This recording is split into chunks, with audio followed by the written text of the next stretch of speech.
Hello friends, one second welcome back to polytechnic club polytechnic easy है। तो friends, आज की इस वीडियो में हम लोग पॉलीटेक्निक लेटरल एंट्री के रिगार्डिंग क्या करेंगे, फिजिक्स के मोस्ट इंपॉर्टेंट 50 एमसीक्यू करेंगे। ये हमारा सेट 2 है। इससे पहले हम लोगों ने ऑलरेडी सेट 1 को कंप्लीट कर चुके हैं, जिसमें हम लोगों ने 50 मोस्ट इंपॉर्टेंट एमसीक्यू किए थे। तो ये हमारा सेट 2 है। सेट 2 आपका सेट 1 से बिल्कुल ही डिफरेंट है। सेट 1 में हम लोगों ने मोस्ट इंपॉर्टेंट जो क्वेश्चन किए थे ना, उसमें जो चैप्टर आपका इंक्लूड था वो सभी चैप्टर आपके क्लास 12th के थे। एंड सबसे ज़्यादा क्वेश्चन आपके 12th से ही आते हैं। बट क्या है ना, कुछ क्वेश्चन आपके क्लास 11 से भी रहते हैं, तो उसे जानना बहुत ज़रूरी है। तो क्या करेंगे, सेट 2 में हम लोग ओनली क्लास 11 के जो मोस्ट इंपॉर्टेंट चैप्टर है, मोस्ट इंपॉर्टेंट चैप्टर जहाँ से आपके एग्जाम में क्वेश्चन पूछे गए थे, सिर्फ उसे ही हम लोग इंक्लूड किए हैं आपके सिलेबस के अकॉर्डिंग। यानी सेट 2 में ओनली आपको क्वेश्चन क्लास 11 से देखने को मिलेंगे। तो ये थोड़ा इंपॉर्टेंट होता है, इसे भी important as it is set 1 की तरह लेना है। बहुत सारे एमसीक्यू क्वेश्चन इसमें से पीवाईक्यू के लिए गए हैं, जो कि मैं आपको वीडियो में बताऊंगा। तो सेट 2 को अच्छे से क्लियर कीजिएगा। आपके मन में एक डाउट हुआ, क्या 11 से क्वेश्चन रहते हैं? यदि आपका 12th अच्छा है तो नोट डाउन, आपका एग्जाम में ऑलरेडी क्रैक हो जाएगा। 11 अच्छा है तो बहुत अच्छी बात है, ये भी अच्छी बात है, कुछ क्वेश्चन यहाँ से भी रहते हैं, इसमें कोई भी शक नहीं। यदि कोई बोलता है क्लास 11 से क्वेश्चन नहीं रहते हैं, तो वो बिल्कुल गलत बोल रहे हैं। क्लास 11 से कुछ क्वेश्चन आपको देखने को मिलते हैं, कुछ क्वेश्चन क्लास 11 से रहते हैं। बट नोट डाउन, यदि आप 12th अच्छा करके रखे हैं तो ईजिली आपका अच्छे कॉलेज में सिलेक्शन होगा, कोई रोक नहीं पाएगा फिलहाल। बट हमें पढ़ना सब है, आपको एक्स्ट्रा टाइम मिला है, तो हम लोग इसलिए सेट 2 लेके आए हैं, जिसमें ओनली क्लास 11th को इंक्लूड किए हैं। देन आगे हम लोग अपने 12th पे स्विच करेंगे। मोस्ट इंपॉर्टेंट अपने को पहले करके चलना है, क्योंकि सीधा टारगेट है आपको टॉप कॉलेज में एडमिशन लेना है, डेट्स इट। तो चलिए हम लोग फर्स्ट क्वेश्चन देखते हैं। फर्स्ट क्वेश्चन आपका जो है ना, किससे ले लिया जाता है, तो introduction and measurement and second mathematical tool के बारे में। देखिए इसमें क्या क्वेश्चन कर रहा है। पहला क्वेश्चन ईजी है, बट थोड़ा हम लोग बेसिक से स्टार्ट करते हैं, देन आगे हम लोग हाई लेवल तक भी चलेंगे, क्योंकि बेसिक क्लियर होना। देखिए कभी भी आप हाई लेवल बोलते हैं ना, हाई लेवल क्वेश्चन सॉल्व करने के लिए आपका फंडामेंटल क्लियर होना चाहिए। तो उस हिसाब से बता दीजिए, in which of the following is a fundamental quality, fundamental quantity, sorry, कौन सा हमारा फंडामेंटल क्वालिटी है, क्वांटिटी है। कहने का मतलब है, निम्नलिखित में कौन मूल राशियाँ, राशियाँ दो तरह की होती है, तो इसमें आपको बताना है मूल राशियाँ कौन सी है। एक राशि हमारी होती है मूल राशि, एक हमारी होती है व्युत्पन्न राशियाँ। तो हमें आपको कौन सी राशियाँ बतानी है, तो हमारी भौतिक में मौलिक राशियाँ बोले तो मूल राशि आपको बतानी है। तो फर्स्ट आपका क्या है, वेलोसिटी है, फोर्स है, लेंथ है, प्रेशर है। तो हमारी मूल राशियाँ बोले तो वो हमारी हो जाएगी, कौन सी होगी, तो हमारी यहाँ पे लेंथ हमारी हो जाती है फंडामेंटल। टोटल हमारे पास कितने फंडामेंटल क्वांटिटी है, तो फंडामेंटल टोटल हमारे पास 7 क्वांटिटी हो जाते हैं। 7 कौन सा है, तो फर्स्ट हमारा क्या हो जाता है, मास हो जाता है, देन हमारा लेंथ हो जाता है, फिर बोले तो हमारा टाइम हो जाता है, सेकेंड फिर हमारा टेम्परेचर हो जाता है, फिर हमारा करेंट हो जाता है, फिर क्या हो जाता है हमारा मोल ऑफ सब्सटेंस हो जाता है, ल्यूमिनस इंटेंसिटी होता है। आप उन्हें क्या करना है, कमेंट बॉक्स में जाइए, इन सातों का क्या कीजिए, ऐसा यूनिट को आप कमेंट बॉक्स में लिखिए। मास लिखिए, देन इसका ऐसा यूनिट, लेंथ लिखिए, इसका ऐसा unit, mole of substance, luminous intensity. तो आपने इसे लिखना है, ईजी है बट आपने ध्यान देना है।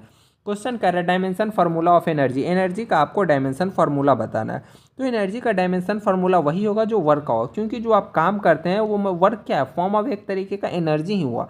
तो वर्क का आप निकालिए, क्या होगा, डायमेंशन। वर्क का डायमेंशन निकालने के लिए आप क्या कीजिएगा, तो सबसे पहले क्या कीजिएगा, वर्क का फार्मूला लिखिएगा। वर्क का फार्मूला क्या होता है, फोर्स इंटू डिस्प्लेसमेंट होता है। फोर्स का हमारा क्या होता है, डायमेंशन। फोर्स का वीमा क्या होता है, तो फोर्स का पढ़े हैं ml t-2 होता है। एंड डायमेंशन डिस्टेंस का क्या होता है, अभी आप ऊपर देखे थे ना, मास लेंथ टाइम, मास लेंथ, लेंथ यानी डिस्टेंस आ गया, डिस्टेंस क्या क्या होता है, एल होता है। तो इन दोनों को गुना कीजिएगा तो ये क्या आ जाएगा, आ नहीं जाएगा, ml²t-2, यानी correct answer option number B होगा। तो इस तरीके से इजी क्वेश्चन बड़े क्वेश्चन को इफेक्ट करते हैं। देन आपके विमा से एक क्वेश्चन रहेंगे एग्जाम में, तो इसे आप लोग अच्छे से क्लियर कीजिएगा। एंड वन मोर थिंग, इस फॉर्मूले को आप याद रखिएगा, आपको एग्जाम में पूछेगा एनर्जी निकालना या वर्क निकालना, देन आपको यहाँ से क्वेश्चन बनेंगे। आपके एग्जाम में न्यूमेरिकल रहते हैं, न्यूमेरिकल से भागना नहीं, उसे सॉल्व करना है। पूछा गया है सार्थक अंकों की संख्या, आपको सार्थक अंक बताना है कि इसमें 0.00450 में सार्थक अंक कितने। प्लीज़ सिग्निफिकेंट नंबर जो होता है ना, इसे फाइंड आउट करना आप लोग सीख लीजिए। इसके टोटल 9 से 10 रूल्स है, तो उस रूल्स को आप पढ़िए। यदि आपको इस रिलेटेड कोई डाउट है तो कमेंट जरूर कीजिएगा। यहाँ से क्वेश्चन कभी कभी पूछे जाते हैं, एवरी ईयर नहीं पूछा गया, बट इजी चीज़ है, इसे आप लोग कवर कीजिएगा। यदि आपको पता है अच्छी बात है, नहीं पता है तो कमेंट कीजिएगा। इसका एक शॉर्ट्स वीडियो करेंगे, ओनली 1 मिनट में आपको सिग्निफिकेंट निकालना मैं सिखा दूंगा। कहा गया इसमें टोटल सिग्निफिकेंट नंबर कितना है। तो देखिए जब भी हम लोग सिग्निफिकेंट काउंट करेंगे ना, तो पॉइंट के पहले ये वाला जो जीरो है, सॉरी एक जीरो यहाँ पे और था, ये है टोटल, ठीक है। देन इसमें आपसे सिग्निफिकेंट पूछा गया था, तो इसमें हम लोग सिग्निफिकेंट काउंट करेंगे तो 1 2 3 4 ये दोनों जीरो सिग्निफिकेंट में हम लोग काउंट नहीं करते। क्यों नहीं करते?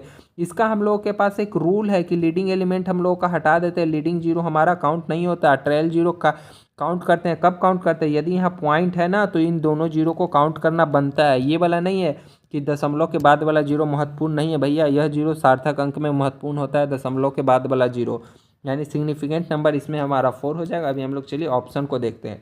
यदि इसमें डाउट है प्लीज़ कमेंट कीजिएगा, यहाँ से एक क्वेश्चन कभी कभी एग्जाम में पूछे जाते हैं।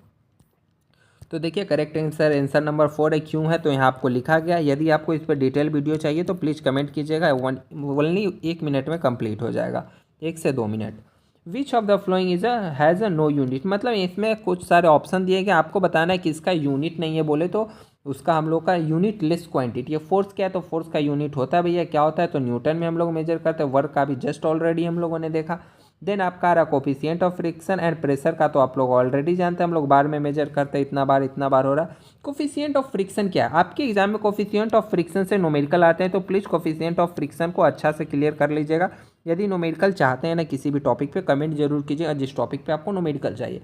कोफिशिएंट ऑफ फ्रिक्शन क्या है? इसका यूनिट क्यों नहीं होता है? तो कोफिशिएंट ऑफ फ्रिक्शन क्या है ना, तो कुछ नहीं, ये फोर्स का ही रेशियो है। ये क्या है? रेशियो है, यानी ऊपर भी फोर्स रहता है, ऊपर हमारा ये हमारा फ्रिक्शनल फोर्स बटा हमारा नॉर्मल फोर्स रहता है, मतलब फोर्स नहीं नॉर्मल फ्रिक्शन रहता है, तो दोनों रेशियो है। किसका रेशियो है? तो बोले तो फ्रिक्शन का ही रेशियो है, मतलब घर्षण का गुण, ये जो घर्षण गुणांक है ना, वो अनुपात होता है। किसका अनुपात होता है? तो मतलब फ्रिक्शन का ही अनुपात होता है, तो ऊपर भी फ्रिक्शन नीचे भी फ्रिक्शन, तो दोनों कैंसिल आउट हो जाएगा, दोनों का डायमेंशन।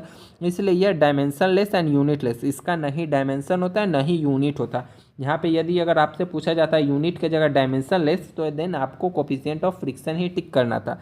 यहाँ से आपके एग्जाम में न्यूमेरिकल बनते हैं और पूछे जाते हैं, ध्यान दीजिएगा इसे। क्वेश्चन नंबर 5 कर रहा है the vector addition method based on geometry, कहने का मतलब है ज्यामिति पर आधारित सदिश योग विधि है। मतलब वेक्टर में आप लोग पढ़े होंगे, क्या करते हैं हम लोग जोड़ते हैं एंड उससे एडिशन आप लोग देखें, ऐसे तीर बनाते हैं, ऐसे ऐसे बनाते हैं, जोड़ते हैं, फिर रिजल्टेंट निकालते हैं। ये फोर्स है, एक ए है, एक बी है, एक सी है, ये डी है, देन ये आता है, ये जो विकर्ण रहता है ये क्या रहता है? ये हमारा रिजल्टेंट रहता है।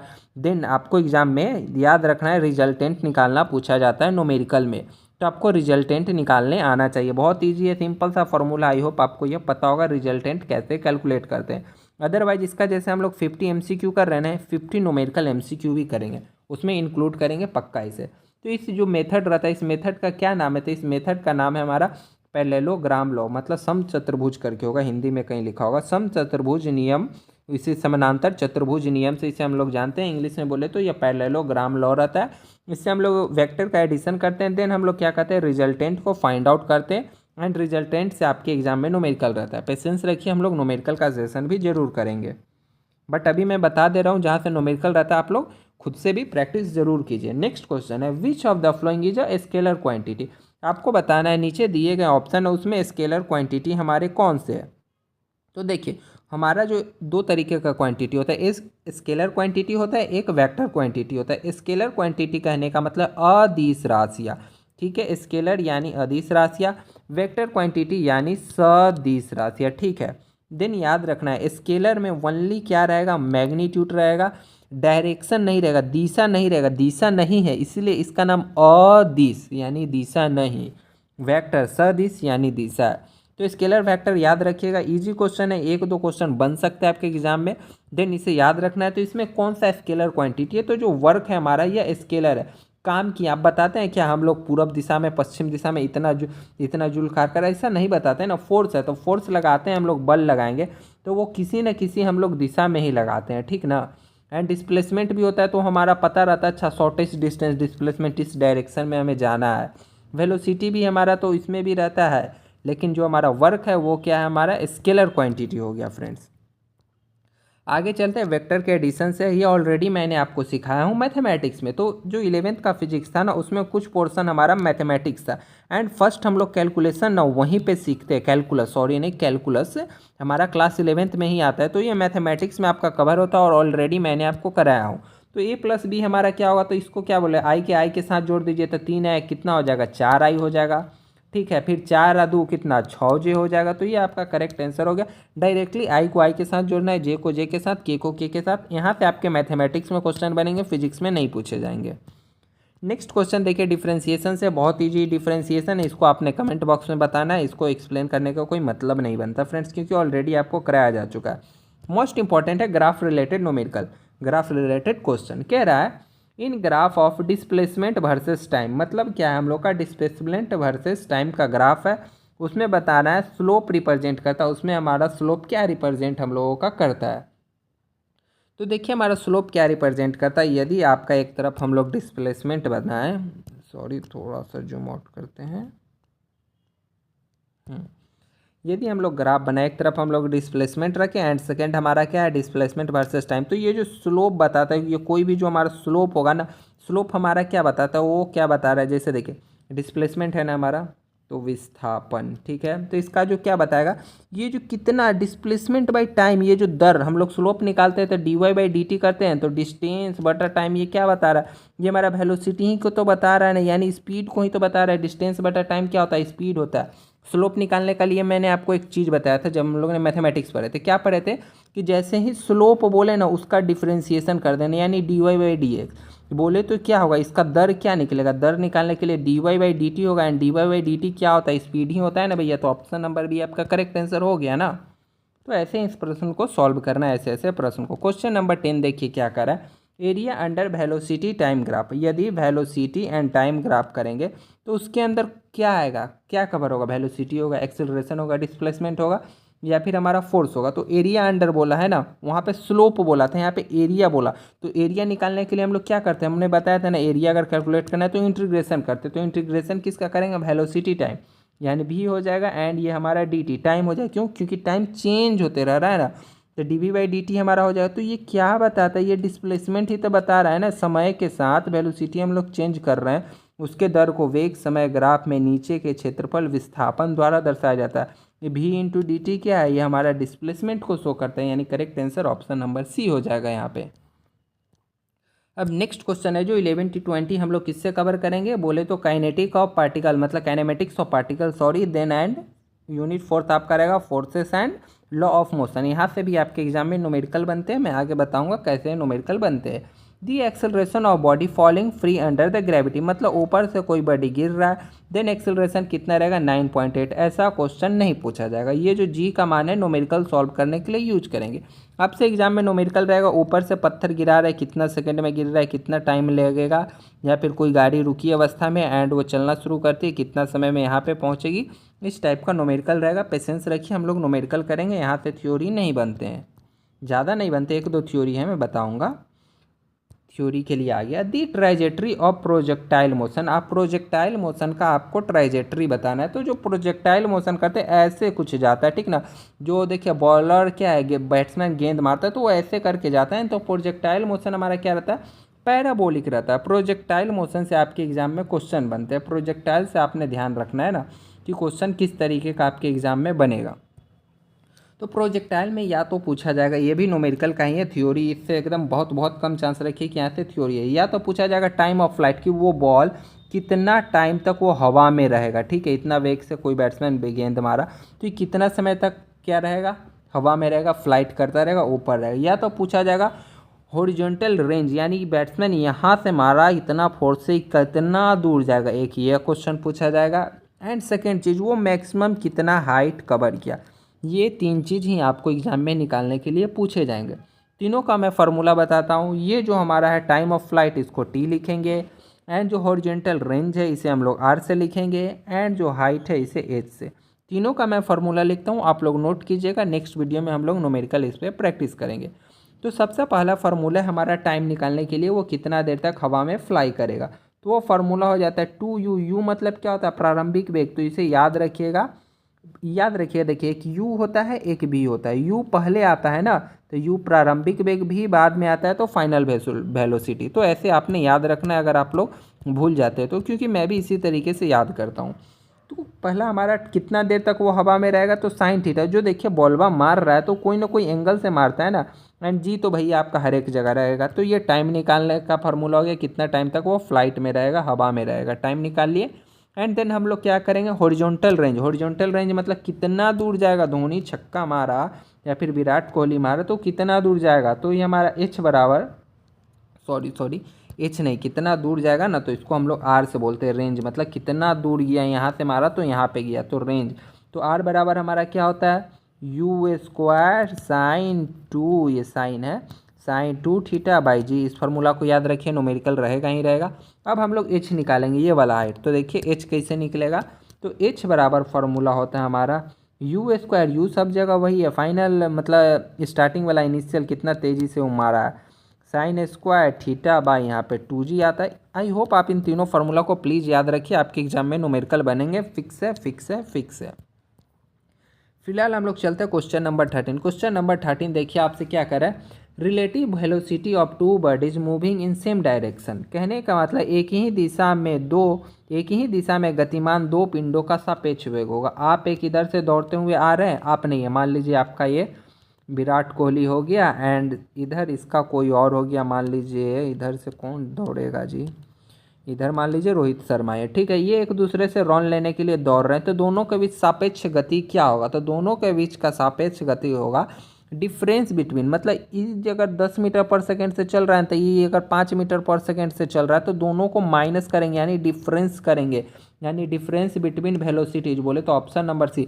इन दोनों के बीच का जो डिफरेंस होगा ना, इधर मान लीजिए विराट कोहली 10 मीटर से चला, रोहित शर्मा 15 से चला, 20 से चला, तो ये दोनों का जो डिफरेंस निकालेंगे ना, वही हमारा क्या होगा, रिलेटिव वेलोसिटी बोले तो क्या कहते हैं हिंदी में, सापेक्ष वेग कहेंगे। मतलब सापेक्ष वेग निकालने के लिए दोनों को वेलोसिटी का डिफरेंस बोले तो उसका अंतर, दो वस्तुएं यदि एक ही दिशा में चलती है तो उनके सापेक्ष वेग का मान उनके वेग का अंतर होता है। दोनों वेग के अंतर को ही हम लोग सापेक्ष वेग के नाम से जानते हैं।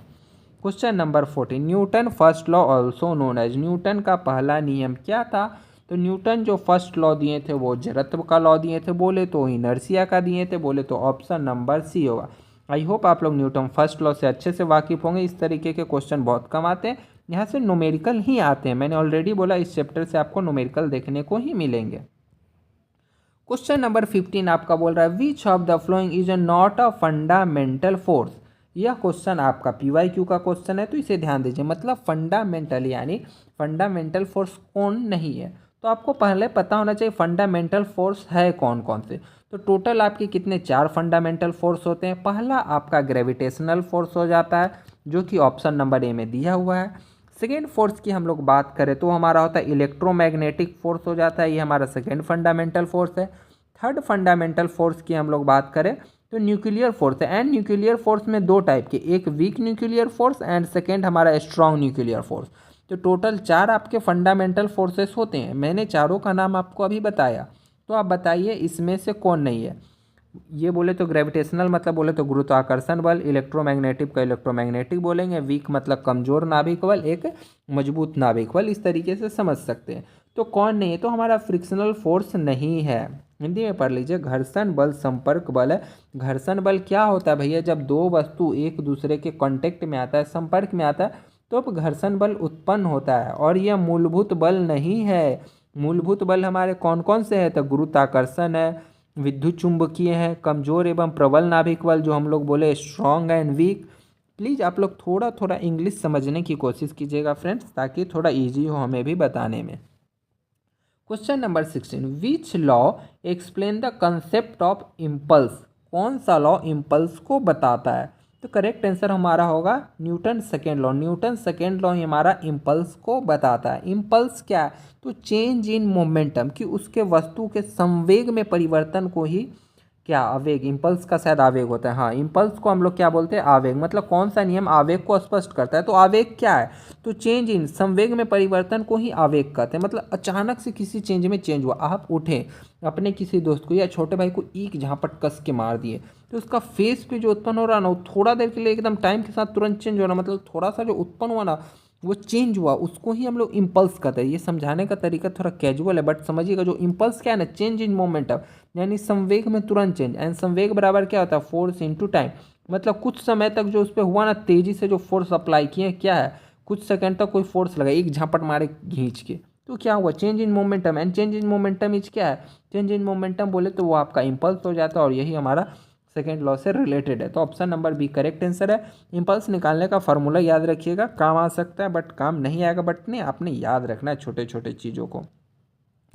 कह रहा है the unit of impulse is same as that of unit. Impulse का यूनिट किसके बराबर होगा, फोर्स के, पावर के, मोमेंटम के, एनर्जी के। तो अब आप ही बताइए, हम बोले क्या, इम्पल्स क्या है, चेंज इन मोमेंटम है, तो जो मोमेंटम का यूनिट भैया वही चिपका दीजिए इसका यूनिट, यानी क्या हो जाएगा, यही option number C correct answer आपका हो जाएगा। यहाँ देख लीजिए किस तरीके से आपका निकाला। इम्पल्स बराबर क्या होता है, change in momentum. Change in momentum बराबर क्या होता है, फोर्स इंटू टाइम। फोर्स का क्या होता है, फोर्स का हमारा केजी होता है, एंड मीटर का, ये टाइम का, यहाँ देखिए फोर्स का क्या होता है, केजी मीटर होता है, एंड मीटर का टाइम सेकंड हो जाता है। नहीं नहीं नहीं नहीं, फोर्स का ये होता है, एंड सेकंड का आपका एस हो जाता है। कैलकुलेट करके हम लोग टोटल निकाले, फोर्स का गलती बोल दिया, केजी मीटर पर सेकंड स्क्वायर होता है, गलती हो गया। बट याद रखिएगा यूनिट एंड डायमेंशन को प्लीज़ अच्छे से क्लियर कीजिए, छोटा चीज़ है बट काम बहुत जगह आएगा। Which frame refer the follows Newton's law of strictly. कहने का मतलब कौन सा संदर्भ, कौन सा संदर्भ तर मतलब कौन सा सिस्टम है ना, न्यूटन के नियम की सख्यता से पालन करता है। मतलब न्यूटन के लिए जो नियम है स्ट्रिक्टली उसको ओबेज करता है, उसके रेफरेंस में रहता है। तो इनर्शियल फ्रेम के रेफरेंस भी रहता है। न्यूटन का जितना भी नियम है वो जड़त्व के नियम है। देखिए न्यूटन के नियम केवल जड़त्वीय संदर्भ तंत्र में मान्य है। मतलब जहाँ पे जड़त्व है, जहाँ पे हमारा क्या है, इनर्शिया, वहाँ पे वैलिड है। तो इसे आपने याद रखना है, इनर्शियल फ्रेम में हमारा वो स्ट्रिक्टली फॉलो करता है, तो इसे आपने रट के रखना है। मे भी पूछा जा सकता है, वो अभी तक नहीं पूछा गया। यह क्वेश्चन आपका PYQ का है, देन आपने इसे ध्यान रखना है। यह 10 kg ऑब्जेक्ट मूविंग, मतलब 10 kg का कोई एक ऑब्जेक्ट है वो मूव कर रहा है विथ 2 मीटर पर सेकेंड स्क्वायर। बोले इससे न्यूमेरिकल रहता है, तो इसे आप लोग अच्छे से क्लियर करना। 2 मीटर पर सेकेंड स्क्वायर से एंड हिट करता है एक और बॉडी को, वो जाके हिट करता है, एक और आपके पास बॉडी है, ठीक है, इसको वो हिट किया। ये भी कितना है, ये भी 10 kg का है, ठीक है, हिट कर दिया, 10 kg का है। At rest after elastic collision. ये क्या है, दोनों के बीच में जो कोलिजन वो इलास्टिक कोलिजन है।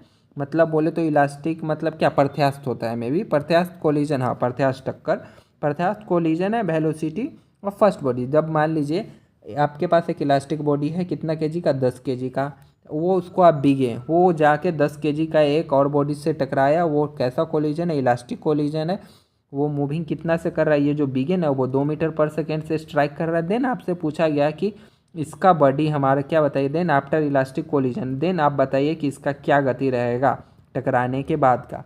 तो पता होना चाहिए, जब भी हम लोग इलास्टिक कोलिजन कराते हैं ना, तो इलास्टिक कोलिजन में हमारा क्या रहता है, इलास्टिक कोलिजन में हमारा मोमेंटम, बात करें तो संवेग एंड काइनेटिक एनर्जी, दोनों क्या रहता है, कंजर्व रहते, चेंज नहीं होते, ये हमारा कंजर्व रहते हैं। यह पहला चीज़ आप लोग याद रखिएगा। एंड सेकेंड चीज़, जब भी यदि इक्वल मास, ध्यान दीजिए, यह भी 10 kg है, यह भी 10 kg है, इक्वल मास का चीज़ जब भी टकराएगा और वो टकराव प्रत्यास्थ बोले तो इलास्टिक कोलिजन होगा, तो पहला बॉडी रुक जाएगा, वो जीरो आ जाएगा। ये क्या करते हैं, एक्सचेंज करते हैं वेलोसिटी। ये अपना वेलोसिटी इसको दे देगा, तो ये वाला क्या था, ये भैया रेस्ट में था, जीरो था, तो जीरो हो जाएगा, यानी correct answer option number A हो जाएगा। एंड इसका वेलोसिटी यह ले लेगा। आप क्या करते, यदि आप ध्यान नहीं देते इलास्टिक कोलिजन है, तो आप फार्मूला अप्लाई करते, फार्मूला से बनाते जाते, बहुत टाइम लगता। तो ध्यान देना वो क्या बोला, वो बोला इलास्टिक कोलिजन, यानी वेलोसिटी एक्सचेंज करेगा। एंड सेकेंड चीज़ आपको याद रखना, कंजर्व क्या रहेगा, तो मोमेंटम कंजर्व रहता है। एंड काइनेटिक एनर्जी बोले तो काइनेटिक एनर्जी गतिज ऊर्जा, गतिज ऊर्जा आपका कंजर्व रहेगा। एंड हमारा मोमेंटम बोले तो संवेग भी हमारा कंजर्व रहता है, तो इसे आपने याद रखना है। क्वेश्चन नंबर 20 हमारा करा, और vehicle moving in a vertical circle need, मतलब ऊर्ध्वाधर वृत्ता में घूमने वाली वाहन को चाहिए। ऊर्ध्वाधर वृत्ता कहने का मतलब क्या है ना, ऐसे है ना, बट सर्कल में डायरेक्ट कंटिन्यूअसली घूमने के लिए व्हीकल को क्या चाहिए, तो एक सर्कल में कंटिन्यूअसली आपको घूमने के लिए केंद्र से एक बल का जरूरी होता है जिसे हम लोग सेंट्रीपिटल फोर्स कहते हैं। बोले तो केंद्रीय बल की आवश्यकता होती है, इसे हिंदी में क्या बोलते हैं, सेंट्रीपिटल। किसी वस्तु को वृत्ताकार पथ पर बनाए रखने के लिए केंद्रीय बल की आवश्यकता होती है जो केंद्र की ओर लगता है, यानी यहाँ से एक फोर्स इसको मतलब खींच के रखता है एंड देन ये क्या करता है, हमारा कंटिन्यूअसली मूव करता है। इस फोर्स को हम लोग क्या कहते हैं, सेंट्रीपिटल फोर्स। जो केंद्र की ओर लगता है उसे हम लोग सेंट्रीपिटल फोर्स कहते हैं। तो इसे आपने याद रखना, ऑप्शन नंबर ए हमारा करेक्ट आंसर होगा। नेक्स्ट हम लोग आगे का क्वेश्चन कवर करते हैं 21 to 30। इसमें हम लोग कौन सा यूनिट से लिए, तो वर्क पावर से लिए हैं, वर्क एनर्जी एंड पावर से लिए एंड रोटेशन से लिए। पिछला यूनिट से आपको क्या कवर करके रखना है, न्यूमेरिकल को अच्छा करके रखना है। सेकेंड हमारा आता है work power energy and rotation. देखिए इससे हमारा क्या क्वेश्चन बनता है, और work is said to be done, कहेंगे कोई भी काम हो गया, कार्य तब संपन्न होगा जब वस्तु में विस्थापन होगा, फोर्स लगाएंगे तब। आप लोग एक अच्छा कहावत सुने होंगे, कूली सामान लेके खड़ा है इतना देर से, तो ये हमारा वर्क हुआ या नहीं हुआ। प्रैक्टिकली तो वो वर्क कर रहा है भैया, लेकिन हमारे फिजिक्स के अकॉर्डिंग यह कोई हमारा वर्क नहीं कर रहा, क्योंकि इसमें कोई डिस्प्लेसमेंट नहीं किया। तो ये इजी क्वेश्चन है, तो ध्यान देना है, बेसिक आपका क्लियर होना चाहिए। कभी कभी क्वेश्चन में क्या करेगा, डिस्प्लेसमेंट बताएगा ही नहीं और बहुत सारा आपको न्यूमेरिकल दे देगा, बोलेगा यह वैल्यू इतना है, इतना केजी का वेट उठाया, यह इतना डिस्टेंस है, इतना दूर कवर करना है, अंत में वैल्यू से वो डिस्प्लेसमेंट कुछ नहीं किया तो वर्क जीरो होगा। आगे मैं आपको न्यूमेरिकल कराऊंगा इस तरीके का, टेंशन नहीं लीजिए। क्या यदि ऐसा यूनिट ऑफ एनर्जी, एनर्जी का ऐसा यूनिट क्या है, तो एनर्जी का ऐसा यूनिट की बात करें तो जूल होगी। न्यूटन किसका होता है, तो न्यूटन भैया फोर्स का होता है। वाट किसका होता है, तो आपका पावर का हो जाता है। एंड अर्ग की बात करें तो अर्ग भी हमारा क्या है, एनर्जी की ही यूनिट है। लेकिन बोले ना तो अर्ग जो आपका यूनिट है ना, ये क्या बता रहे थे, अर्ग भी हमारा एनर्जी की यूनिट है, बट यह ऐसा यूनिट नहीं है। तो कुछ ना कुछ रिलेशन होगा जूल का और अर्ग में। तो हाँ भैया, जूल का अर्ग में रिलेशन होता है। क्या रिलेशन होता है, 1 जूल बराबर हमारा कितना होता है, तो 10⁻7 अर्ग होता है। अगर इसी का उल्टा बात करें, 1 अर्ग बराबर कितना होगा, 1 अर्ग बराबर तो 10⁻⁻7 जूल होगा। इसे याद कर लीजिए, डायरेक्ट एग्जाम में नहीं आएगा, न्यूमेरिकल सॉल्व करते समय काम में आएगा। वहाँ पे एनर्जी आपको यदि अर्ग में दे तो कन्वर्ट करके जूल में हमें सॉल्व करने का, तो इसे आप लोग याद कर लीजिए। नेक्स्ट क्वेश्चन है kinetic energy of a body. किसी वस्तु की, मतलब कोई भी वस्तु है, कोई पिंड है, उसका गतिज ऊर्जा किस पे डिपेंड करता है, वेलोसिटी पे, मास एंड वेलोसिटी बोथ पे, या फिर हाइट फ्रॉम ग्राउंड से।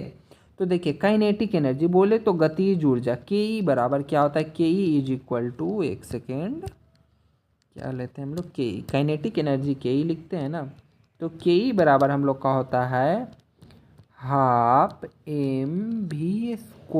अब बोलिए भैया किस पे डिपेंड करता है, एम क्या है, मास है, भी वेलोसिटी है, तो मास एंड वेलोसिटी पे हम लोगों का डिपेंड करता है। बोले तो ऑप्शन नंबर बी हमारा करेक्ट आंसर होगा। एग्जाम में इससे कैसे क्वेश्चन बनते हैं एक दो और जान लीजिए। वो बोलेगा यदि हम लोग वेलोसिटी को क्या करते हैं, डबल करते हैं, काइनेटिक एनर्जी क्या होगी, या फिर वेलोसिटी को 4th टाइम करते हैं, देन काइनेटिक एनर्जी क्या होगी। ओके, सेकेंड चीज़, इससे न्यूमेरिकल बन सकते हैं, तो इन दो चीज़ों को क्लियर रखना है। क्वेश्चन है potential energy of a simple pendulum maximum at. Pendulum से आपका क्वेश्चन एग्जाम में बनेंगे, बोल रहा है न्यूमेरिकल क्वेश्चन बनेंगे एंड थ्योरी भी बनेंगे, दोनों में से कोई एक ही पूछेगा, दोनों नहीं पूछेगा। तो बोला है ना कि मैक्सिमम मतलब एक सरल लोलक की स्थितिज ऊर्जा अधिक होती है, स्थितिज ऊर्जा सबसे ज़्यादा अधिक कहाँ होती है, तो इसका जो एक्सट्रीम पॉइंट है, ये वाला जो हम लोग एक्सट्रीम पॉइंट देख रहे हैं ना, ये हुआ एक्सट्रीम पॉइंट, ये तो एक्सट्रीम पॉइंट पे ही सबसे ज़्यादा उसका क्या रहता है, तो सबसे ज़्यादा उसका पोटेंशियल एनर्जी बोले तो स्थितिज ऊर्जा होती है कहाँ पे, एंड पॉइंट, एक्सट्रीम पॉइंट। बोले तो ऑप्शन नंबर बी हम लोगों का करेक्ट आंसर होगा। जब चरम स्थिति पे लटकने की ऊंचाई, जब इसका एकदम चरम स्थिति है ना, हाईएस्ट, वहाँ पे पहुँच जाएगा, उससे मैं क्या रहता है, सबसे अधिक रहता है स्थितिज ऊर्जा। तो ये हमारा करेक्ट आंसर होगा फ्रेंड्स। नेक्स्ट क्वेश्चन हमारा question number 25, the unit of power. Power का ऐसा यूनिट क्या है, तो पावर का ऐसा यूनिट वाट है, जूल किसका है बताइए, न्यूटन किसका है बताइए, एंड वोल्ट किसका है, ये आप लोग बताइए। 1 वाट बराबर क्या होता है, यदि 1 जूल/सेकेंड है वही हमारा वाट रहता है। तो इसके आप लोग ये ध्यान में रखिए, मे भी बन सकता है बट याद रखना जरूरी होता है। तो फ्रेंड्स अभी तक हम लोगों ने क्या किया, 25 MCQ को क्लियर किया, रिमेनिंग अभी हमारा 25 है, आगे भी कुछ यूनिट बचे हैं तो हम लोग उससे भी कवर करेंगे जल्दी से। तो चलिए वीडियो को आप लोग लाइक ज़रूर कीजिएगा फ्रेंड्स, क्योंकि ये आपके लिए मोस्ट इंपॉर्टेंट है। इस वीडियो में हम लोगों ने 25 MCQ कवर किया, नेक्स्ट के पार्ट 2 में 25 MCQ को कवर करें। एक्चुअली क्या है ना फ्रेंड्स, वीडियो का टाइम लेंथ ज़्यादा हो गया, तो एक बार में ज़्यादा वीडियो को प्रोसेस नहीं कर पाता है, क्योंकि हम भी मोबाइल का ही यूज करते हैं तो थोड़ा प्रॉब्लम होती है। बट इसके नेक्स्ट के पार्ट 2 में हम लोग टोटल 50 और रिमेनिंग जो चैप्टर है, जैसे ग्रेविटेशन हो गया, प्रॉपर्टीज ऑफ मैटर हो गया, ग्रेविटेशन से आपका न्यूमेरिकल बनते हैं, तो पहले हम लोग 50 MCQ को नेक्स्ट वीडियो में क्लियर करेंगे। सॉरी हम इस वीडियो में कंटिन्यू नहीं कर पा रहे, क्योंकि मेरे भी फ्रेंड्स कुछ लिमिटेशन है, उससे हमें मतलब कुछ हमारा भी डिवाइस है तो इसका भी लिमिटेशन है फ्रेंड्स, ज़्यादा लंबे वीडियो में प्रॉब्लम होती है। थोड़ी सी मेरी प्रॉब्लम को भी समझिए आप लोग प्लीज़। नेक्स्ट वीडियो में जल्दी हम लोग इसे कंटिन्यू करते हैं एंड न्यूमेरिकल भी हम लोग करेंगे। एंड आप लोग कमेंट भी कीजिएगा न्यूमेरिकल यदि चाहते हैं, यदि आप खुद से प्रैक्टिस कर ले रहे तो अच्छी बात है, नहीं तो न्यूमेरिकल सेशन भी हम लोग ज़रूर करेंगे। फिलहाल हमारे साथ बने रहने के लिए आपका बहुत बहुत धन्यवाद। मिलते हैं जल्दी हम लोग इसके पार्ट 2 में, जहाँ पे हम लोग 25 से 50 MCQ करेंगे। प्लीज़ वीडियो को लाइक करके जाइएगा, वीडियो पसंद आ रहा है चैनल सब्सक्राइब कीजिए, अपने दोस्तों के साथ भी शेयर कीजिए। तब तक के लिए bye bye, take care and जय हिंद फ्रेंड्स।